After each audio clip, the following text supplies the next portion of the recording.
We talked earlier about translating for users, people who will actually use the end result of your translation. And a part of that is that if it's possible and whenever it is possible, try to proofread your own text or your own translation in context. So if you're translating a manual and you have bits and pieces, try and get an actual copy of a page and proofread it. Because if you do that, remember, first of all, someone else is going to have to read this as well, you know. So when a user is reading it, that's where you get the real life experience of whether the translation works or not. So readability and style, as we talked about, are just as important as the perfect string. So yes, it's technically correct, but it also needs to match what that customer is trying to use.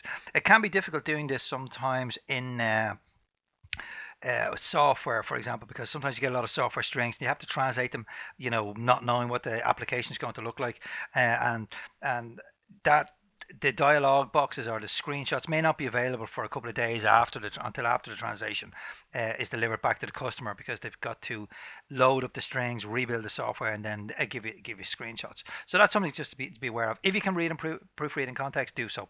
And also, just before you deliver your job, always check against any reference material, because sometimes you may have been told in the instructions to translate this project, you're to translate a term in a certain way, and when you're doing a big project, sometimes occasionally you might miss something. So it's useful, just go back, check what you're asked to do, check any reference material, to check the terms that they used, and then proofread it as a whole job, right?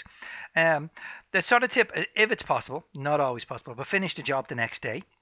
Because if you try to proofread a job the next day, uh, your mind is in a different time frame, so you've forgotten all about your translation, and you will actually read the document as if you're reading the document like a normal person, or the end user, right?